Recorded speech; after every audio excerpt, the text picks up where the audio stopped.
এত tension this না রে জীবন, কোনো রকম জোড়াতালি দিয়েই বেঁচে আছি। রাত আমারও হয়, কিন্তু ঘুম আসে না। স্বপ্ন আমিও দেখি, কিন্তু পূরণ হয় না। টাকা থাকলে মানুষ কেনা যায়, আর টাকা না থাকলে মানুষ চেনা যায়। টাকা রে, তুই এত মূল্যবান। তুই পকেটে থাকলে সবাই পাশে থাকে, আর তুই পকেটে না থাকলে কেউ পাশে থাকে না।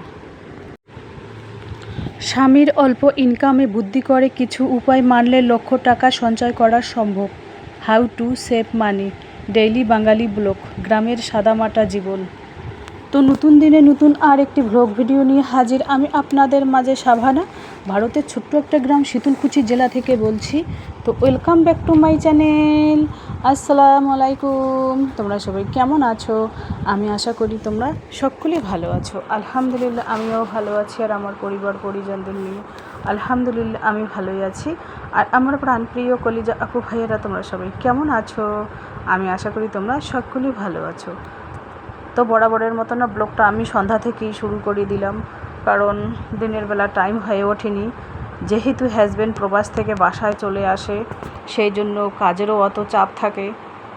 ও আবার ব্লগ করা দেখতে পায় না, সব সময় বেশিরভাগ আর কি রুমের মধ্যেই থাকে।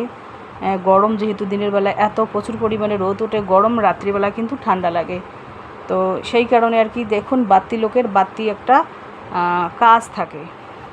হ্যাঁ, টাকা তোমরাও চাইলে আমার মতো করে টাকাগুলো কিছু টাকা সঞ্চয় করতে পারো। স্বামীর অল্প ইনকামে বুদ্ধি করে কিছু উপায় মানলে লক্ষ টাকা সঞ্চয় করা যায়। কিছু উপায়, তোমাদের বেশি উপায় মানতে হবে না। অল্প কিছু উপায় যদি মানো, তাহলে কিন্তু লক্ষ টাকা সঞ্চয় করা সম্ভব। তোমরা তো বলতেই পারো যে কিভাবে স্বামীর আবার অল্প ইনকাম, আবার লক্ষ টাকা কিভাবে সঞ্চয় করব। সেই আলোচনাটাই আজকে এই ব্লগের মাধ্যমে করব। তো আমার ভিডিওর কোনো না কোনো অংশে ভালো লাগলে সাবস্ক্রাইব করে পাশে থাকতে পারেন। হ্যাঁ, স্বামী দেখুন, কারো স্বামী বেশি ইনকাম করে, কারো স্বামী কম ইনকাম করে, কিন্তু এখানে যাদের স্বামী অল্প ইনকাম করে আর কি, গ্রামের মধ্যবিত্ত গৃহিণীদের কথা বলছি আর কি, যাদের স্বামী অল্প ইনকাম করে, তারা কিন্তু বুদ্ধি করে কিছু উপায় মানলেই লক্ষ টাকা সঞ্চয় করতে পারবে। সেই বুদ্ধিগুলো কী করতে হবে সেটাও তোমাদের কাছে একটু বলছি। 1 নম্বর বুদ্ধি হচ্ছে, সংসার খরচ থেকে কিছু না কিছু টাকা সেভ করতে হবে। 100-র মধ্যে 80% তুমি খরচ করো, 20% তুমি সেভ করে রাখো। আবার 80% যে খরচ করবে, ওই 80%-এর মধ্যে আবার কিছু টাকা হলো সেভ করবে। এটা একটা কথা বলছি তোমাদের, উপায়, সহজ উপায়। সেটা হচ্ছে খরচবিহীন জীবন যাপন করবেন। সপ্তাহে মাত্র একটা দিন খরচ বা বাজার খরচ ছাড়াই জীবনকে অতিবাহিত করুন। দেখুন, একটা মধ্যবিত্ত সংসারের ক্ষেত্রে বলছি, একটা মধ্যবিত্ত সংসারের কমের পক্ষে হলো 250 থেকে 300 টাকা তো বাজার খরচ আসেই প্রত্যেক দিনই। তো একদিন যদি সপ্তাহে বাজার খরচ না করো, তাহলে 250-300 টাকা ওখান থেকে সেভ থাকলো। আবার 20% ওখান থেকে সরিয়ে রাখো। তো ফির আবার ওই যে খরচের লিস্টটা করলে, ওই খরচের লিস্ট থেকে আবার কিছুটা কমিয়ে দিলে। তো এভাবেই কিন্তু সংসারটাকে বুদ্ধি খাটিয়ে সহজ উপায়ে একটু ম্যানেজ করলেই কিন্তু সংসার খরচ থেকেও, স্বামীর অল্প ইনকাম থেকেও আমরা সঞ্চয় করতে পারবো লক্ষ টাকা। তো একদিন বলতে কি, একবেলা, 3 বেলা তো খেতে হয়, সকাল দুপুর রাতে 3 বেলা তো ভাত খেতে হয়।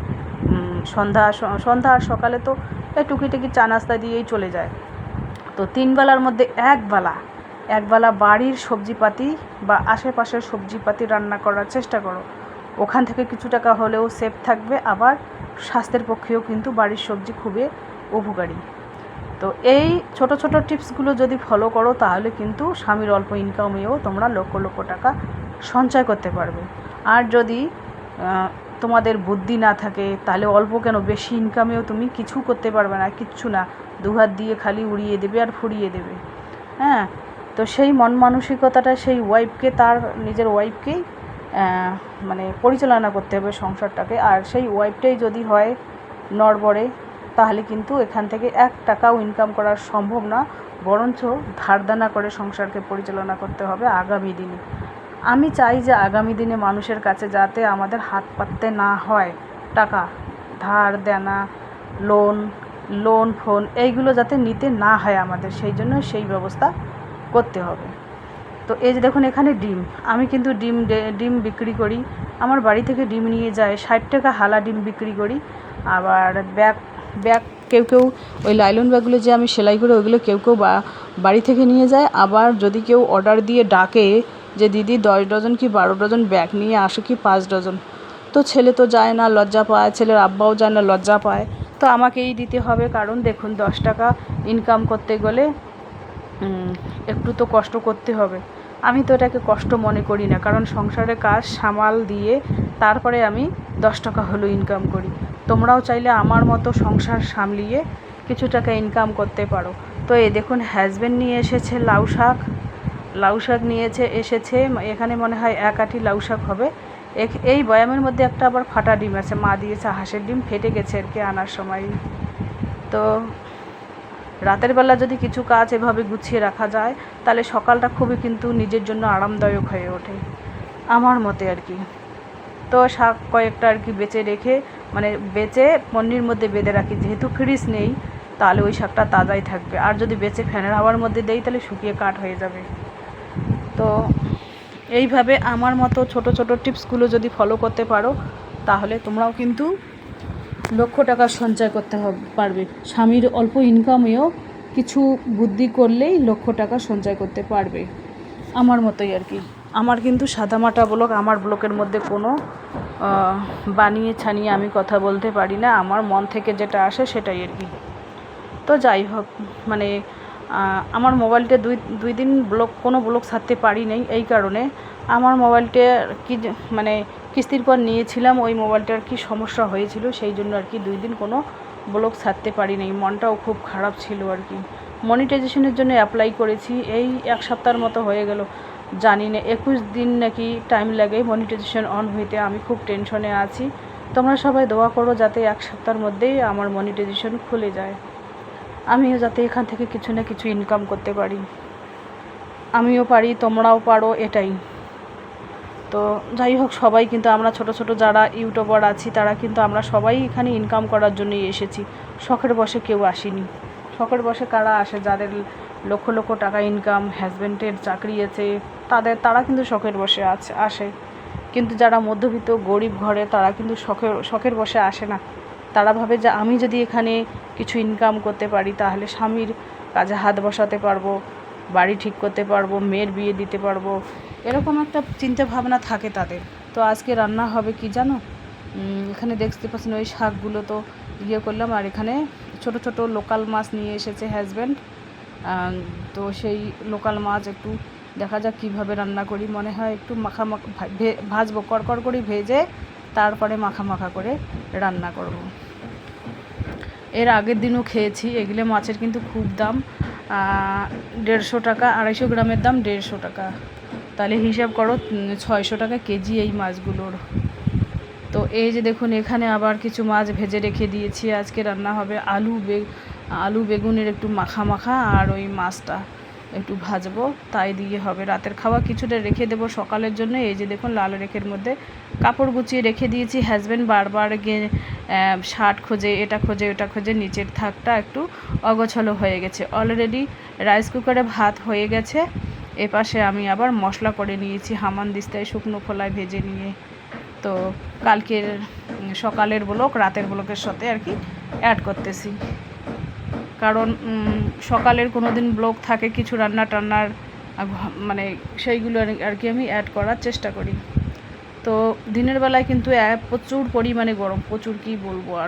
আর এই যে দেখুন আমার বাড়ির পাশে একটি বাড়ি হচ্ছে, তো উপর থেকে কিন্তু সবই দেখা যায়। আমার বাড়িটা যেহেতু নিচে, সেই জন্য আমি সকালে উঠে সকালের আশি কাজ অফ ক্যামেরায় তাড়াহুড়ো করে সেরে নেই, গোসল টোসল সমস্ত কিছু সেরে নেই। তো হাজব্যান্ডকে 2-3 দিন থেকে বলতেছি যে আশেপাশে আমাদের জঙ্গল আছে অনেক, তো জঙ্গলগুলোতে স্প্রে করে দিতে। 2-3 দিন বলতেই করে। হাজব্যান্ড কিন্তু যে কোনো কাজ করে, কিন্তু 2-3 দিন বলতে হয়, বলতে তখনই সিনি করে। কিন্তু একটা কাজ যদি একবারই বলো, একবারই কিন্তু ও করতে চায় না, কারণ বিদেশে কাজ করে, তো বাইরের কাজে ওনার মন বসে না আর কি। তো যাই হোক, ধীরে হোক সুস্থ হোক ধরে, এটাই আর এই যে দেখুন বিছানা, বিছানা সব সময় আমার গোছালো, কোনো সময় গোছা থাকে, কোনো সময় গোছানো থাকে না। এই কারণে হাজব্যান্ড বাসায় আসলে ছেলে আমার রুমে বসে, ছেলের আব্বা মানে খুব জোরে জোরে কথা বলে, গল্প করে, আমার মাথা আবার একেবারে চাপ লাগে। তো আমি বলি যে আস্তে কথা বলো, তখনই কিন্তু বিছানাটা অগোছালো হয়ে থাকে। কি করব, আর কিছু করার নেই। ছেলে যেহেতু বোঝে না, ছেলের বাবা তবু একটু বোঝে, ছেলে তো বিলকুলই বোঝে না।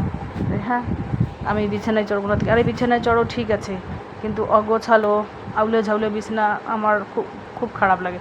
আমার মনে হয় যে কোন যে মেহমান আসলো এইটা আসলো মনে হয়, এসে মনে হয় দেখলো যে বিছানাটা অগোছালো হয়ে আছে, তখন কেমন লাগবে? ওদের বাপ ছেলেকে বলবে না যে ওরাই এরকম করেছি, ওই বউটাকে বলবো বউটা খুব অগোছালো, বিছানাটাও করতে পারে না। আমাকে বলবে না, আরেকজনকে বলবে, সে এসে আবার আমাকে বলবে। এরকম আমাদের এখানকার। তো চলো আজকের ব্লগ এ পর্যন্তই। ততক্ষণ তোমরা সবাই সুস্থ থাকো, সাবধানে থাকো, টাটা, আল্লাহ হাফেজ। এই মাছগুলো যদি কড়কড় করে ভেজে এরকম মাখা মাখা করে রান্না করা যায়, দু একটা আলু টালু দিয়ে, তো আরও ভালো লাগে। দেখুন একটু ভেজে রেখে দিলাম, কারণ অত দামি মাছ, এখানে 350 টাকার মাছ। এই যে দেখুন এখানে লাউ শাক আর আলু একটু মাখা মাখা করব। তো চলো টাটা।